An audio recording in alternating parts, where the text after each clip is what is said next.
والنجم والشجر يسجدان والسماء رفعها ووضع الميزان ألا تطغوا في الميزان وأقيموا الوزن بالقسط ولا تخسروا الميزان والأرض وضعها للأنام فيها فاكهة والنخل ذات الأكمام والحب ذو العصف والريحان فبأي آلاء ربكما تكذبان۔ سورج اور چاند ایک حساب کے ساتھ ہے اور ستارے اور درخت سجدے کر رہے ہیں اور آسمان کو اسی نے اٹھایا اور اس نے میزان رکھی کہ تم تولنے میں تجاوز نہ کرو اور انصاف کے ساتھ ٹھیک ٹھیک تولو اور تول میں کمی نہ کرو۔ اور اس نے زمین بچھا دی مخلوق کے لیے جس میں میوے ہیں، خوشے والے کھجور کے درخت ہیں، دانے ہیں بھس والے اور خوشبودار پھول ہیں، تو تم اپنے رب کی کن کن نعمتوں کو جھٹلاؤ گے۔ سورۃ الرحمن آیت 5 تا 13 کا ترجمہ کیا گیا۔ اللہ تعالیٰ نے اپنی مخلوقات میں سے بعض عظیم چیزوں کا ذکر فرمایا اور ان عظیم مخلوقات کا ذکر اس لیے ہے کہ یہ بطور نعمت ہے اللہ تعالیٰ کی طرف سے۔ پوچھا کہ یہ ساری نعمتیں دینے والا اللہ تعالیٰ ہے، تو پھر اپنے رب کی کن کن نعمتوں کو جھٹلاؤ گے؟ اللہ تعالیٰ نے نعمتوں کا ذکر کرتے ہوئے سورج اور چاند کا ذکر پہلے کیا اور خاص طور پر کیا۔ مفسرین کہتے ہیں کہ فضائے آسمانی میں بے شمار تعداد میں سیارے ہیں جو اپنے اپنے مدار میں گردش کر رہے ہیں، اور ان میں سے بعض وہ بھی ہے جو سورج سے ہزاروں گنا بڑے ہیں، لیکن ان کا ذکر اللہ تعالیٰ نے نہیں کیا۔ خاص طور پر سورج اور چاند کا ذکر کیا، اس لیے کہ یہ دونوں زمین سے قریب ہیں اور ان کے ساتھ زمین کے بہت سارے مسائل وابستہ ہیں، بلکہ یوں کہنا چاہیے کہ جو زندگی ہے اور زندگی کی جو رونق اور چمک دمک ہے وہ انہی دونوں کے وجود کے ساتھ قائم ہے۔ سورج سے دن کی روشنی حاصل ہوتی ہے، یہ نعمت ہے، لیکن اس کے ساتھ ساتھ وہ گرمی بھی فراہم کرتا ہے، اور گرمی کے ساتھ ساتھ فصلوں کے پکنے میں اس کا کردار ہے، تیار ہونے میں۔ تو ایسی کتنی ہی مادی نعمتیں ہیں کہ جن کا وجود سورج کے ساتھ وابستہ ہے، اور چاند کا بھی معاملہ ایسا ہی ہے کہ اس سے پتہ چلتا کہ رات اور دن کا معاملہ ہے، اور چاند کی بنیاد پر مہینے اور دن طے کیے جاتے ہیں۔ تو بڑے جو معاملات ہیں عبادت سے متعلق، ان کا تعلق چاند ہی سے۔ تو اس طرح سے بہت ساری نعمتیں ان دونوں کے ساتھ وابستہ ہے، اس لیے اللہ تعالیٰ نے بطور خاص ان کا ذکر کیا۔ اور ہم یہ دیکھ سکتے ہیں کہ مادی نعمتوں کے ذکر میں اللہ نے پہلے انہی دونوں کا ذکر کیا اور کہا کہ یہ ایک حساب کے ساتھ چل رہے ہیں۔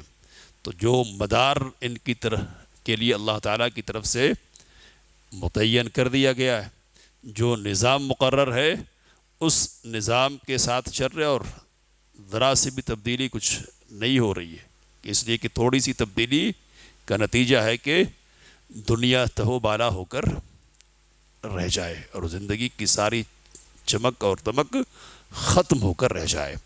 اللہ نے آگے کہا وَالنَّجْمُ وَالشَّجَرُ يَسْجُدَانِ، نجم اور شجر دونوں سجدہ کرتے ہیں۔ تو نجم کا ایک معروف معنی تو ستارے کا ہے، اور دوسرا معنی ہے وہ گھاس یا پودے کے جو بے تنے کے ہوتے ہیں اور جو خود سے اگاتے ہیں، اور شجر تنے، تو اس لیے بعض مفسرین نے کیا کہ بے تنے اور تن دار تن والے درخت اور پودے سجدہ کرتے ہیں۔ تو سجدہ کیا کرتے؟ جو احکام ہے ان کو بجا لاتے، اور پھر نبی اکرم صلی اللہ علیہ وسلم کی حدیث کی بنیاد پر اور قرآن کریم کی آیات کی بنیاد پر دیکھا جائے تو واقعی سجدہ کرتے ہیں، تسبیح بھی کرتے ہیں، وَلَٰكِن لَا تَفْقَهُونَ تَسْبِيحَهُمْ، لیکن تم ان کی تسبیح کو سمجھ نہیں سکتے۔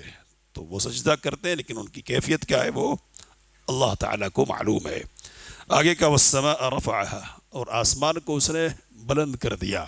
تو بلند کرنے میں خود پیدا کرنے کی بات آ گئی، اور بلند کرنے کا ذکر جب اللہ تعالیٰ نے کیا تو آسمان کو پہلے رکھا اور بلند کرنے کی بات میں رکھی۔ مفسرین کہتے ہیں کہ اس میں یہ راز پوشیدہ ہے کہ یہ بتایا جائے کہ پیدا کرنے والا آسمان کو وہی ہے، کوئی اور نہیں ہے۔ تو جس طرح یہ اس کے اکیلا ہونے کی دلیل ہے اور اس بنیاد پر اکیلے معبود ہونے کی بھی دلیل ہے، اسی طرح اس کے کامل قدرت والا ہونے کی بھی دلیل ہے کہ آسمان جیسی عظیم مخلوق ہے بغیر ستون کے، اور کوئی چیز ایسی اس نے آسمان کو سہارا دینے کے لیے رکھی نہیں ہے کہ جس سے سورج کی روشنی میں رکاوٹ پیدا ہو، چاند کی روشنی میں رکاوٹ پیدا ہو، کوئی خلل نظر آئے نہ، بغیر ستون کے۔ تو تھام رکھا ہے، بلند کر رکھا ہے۔ کون ہے وہ؟ وہی ہے اللہ تعالیٰ رحمان، کہ جس کی رحمتیں بے حد و حساب ہے۔ کا ووضع المیزان، اور میزان اس نے رکھ دی، ترازو۔ تو ترازو رکھنے کی بات بھی، یہ بھی اللہ تعالیٰ کی نعمت ہے۔ ترازو کی بنیاد پر تو معاملات طے ہوتے ہیں اور چیزوں کو ناپا جاتا، اشیاء کو تولا جاتا ہے، اور تولنے کی بنیاد پر زندگی کے معاملات درست ہوتے ہیں۔ تو خاص طور پر اس نعمت کا بھی اللہ تعالیٰ نے ذکر کیا اور کہا کہ میزان کے سلسلے میں، یعنی ماپنے اور تولنے کے سلسلے میں تمہیں حد سے تجاوز نہیں کرنا چاہیے، یعنی کمی اور بیشی نہیں کرنی چاہیے۔ اور پھر خاص طور پر بطور تاکید یہ کہا کہ جب وزن کرو تو وزن سے زیادہ معاملات طے ہوتے ہیں، اس لیے خاص طور پر اس کا ذکر کیا اور کہا کہ جب تولو تو انصاف کے ساتھ، عدل کے ساتھ، اور ڈنڈی نہ مارو، ماپنے میں کمی نہ کرو۔ تو یہ بڑی چیز ہے، اور اس میں کمی بیشی نظام عالم کو درہم برہم کرتی ہے نا، زندگی کے معاملات کو بگاڑ کر رکھ دیتی ہے۔ اس لیے ہم دیکھتے ہیں کہ ایک خاص قوم تھی کہ جس نے اس معاملے میں کوتاہی کا ثبوت دیا تو اللہ نے اس کو نشان عبرت بنا دیا، یعنی حضرت شعیب علیہ السلام کی قوم کو۔ اور سورہ مطففین خاص سورہ ہے جو خاص ان لوگوں کے سلسلے میں اتری کہ جو ماپ تول میں کمی کرنے والے تھے۔ تو یہ بڑا معاملہ ہے کہ اس میں کمی اور بیشی کرنے کی وجہ سے کیا ہے، اللہ کا عذاب اترتا ہے۔ اور نبی اکرم صلی اللہ علیہ وسلم کی حدیث موجود ہے کہ کہا کہ کوئی قوم اگر ماپ اور تول میں کمی کرنے لگ جائے تو اللہ تعالیٰ کی طرف سے اس پر قحط سالی مسلط کر دی جاتی ہے، تو یہ بڑا معاملہ ہے نظام زندگی کو قائم رکھنے کے لیے۔ اور پھر کہ والارض وضعها للانام، زمین اس نے بچھا دی، رکھ دی مخلوق کے لیے، تو ایسی بنائی زمین کے لوگ رہتے ہیں، بستے ہے نا، کھاتے ہیں اور پیتے ہیں بغیر کسی دقت اور پریشانی کے، رہنے کے لائق بنایا ہے۔ تو غور کرے آدمی تو غور کرتے رہ جائے کہ کس طرح لائق بنایا، کیا کیا چیزیں، تو کچھ خاص چیزوں کا ذکر کیا، فیہا فاکہہ، جس میں میوہ ہے، میوے، تو فاکہہ ایسے میووں کو کہتے ہیں کہ جس کو صرف لذت کے لیے کھایا جائے، فاکہہ۔ اور کہا والنخل، اور نخل کو بھی، کھجور کے درخت جو خوشوں والے ہیں ان کو پیدا کیا۔ تو یہ اللہ تعالیٰ کا نظام ہے کہ جو پھل وہ پیدا کرتا ہے نا، تو ان کی حفاظت کے لیے ان پر غلاف چڑھا دیتا ہے، غلاف والے کھجور۔ مفسرین کہتے ہیں کہ نخل سے مراد وہ پھل ہیں کہ جن کو لذت اور پیٹ بھرنے یعنی غذا کے طور پر، دونوں طور پر استعمال کیا جائے۔ اور پھر کہا والحب، دانے جو صرف پیٹ بھرنے کے لیے اور غذا کے لیے۔ اور پھر کہا کہ ان کے ساتھ ساتھ ریحان بھی ہے، تو پھول بھی ہے کہ جن کی خوشبو فضا کو معطر کرتی ہے اور لوگ ان سے مستفید ہوتے ہیں۔ تو یہ نعمتیں ذکر کی مادی، اور فَبِأَيِّ آلَاءِ رَبِّكُمَا تُكَذِّبَانِ، تم دونوں یعنی جن اور انس اپنے رب کی کن کن نعمتوں کو جھٹلاؤ گے۔ تو یہ 31 مرتبہ آنے والی آیت ہے اس سورہ کریمہ میں، 31 مرتبہ اللہ نے اس آیت کریمہ کو دہرایا۔ بعض مفسرین نے لکھا ہے کہ اس کی مثال ایسے ہی ہے کہ جیسے کسی کے بہت سارے احسانات ہو کسی پر، بہت سارے، اور وہ احسان ماننے کے لیے تیار نہیں ہو، تو وہ کہے کہ تو فقیر تھا، میں نے تجھے مال دیا، کیا تو انکار کرتا ہے؟ پھر دوسری نعمت کا ذکر کرے، پوچھے تو ایسا تھا، میں نے تیرے ساتھ ایسا کیا، تو مانتا ہے یا نہیں مانتا ہے؟ تو یہی اسلوب ہے اور انداز ہے کہ یہ بول انکار کرتا ہے کیا؟ فَبِأَيِّ آلَاءِ رَبِّكُمَا تُكَذِّبَانِ۔ اور بات ختم کرتے ہوئے بعض مفسرین نے 8، پھر 8، 7، پھر 8، پھر 8 کی بنیاد پر گنا ہے اس آیت کریمہ کو، فَبِأَيِّ آلَاء کو۔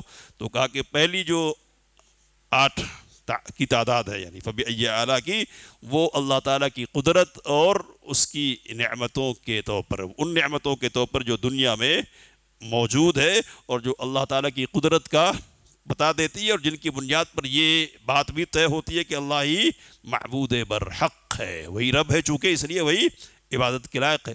تو 8 مرتبہ ان نعمتوں کے بعد، اور پھر 7 مرتبہ جہنم کی مناسبت سے، کہتے کہ یہاں مناسبت کی بات یہ ہے کہ جہنم کے دروازے 7 ہے، لہا 7 ابواب۔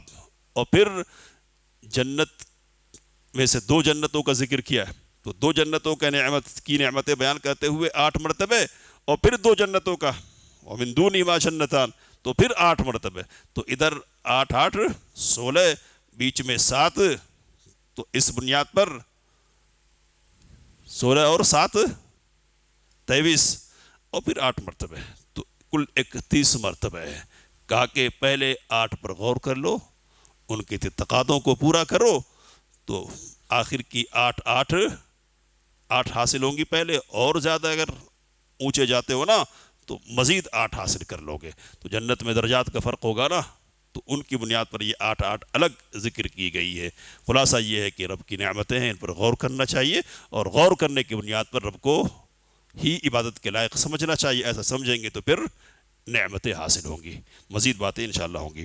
اللہ سے دعا کی باتوں کو سمجھنے سے کام رہنے کی توفیق مت فرمائے، آمین۔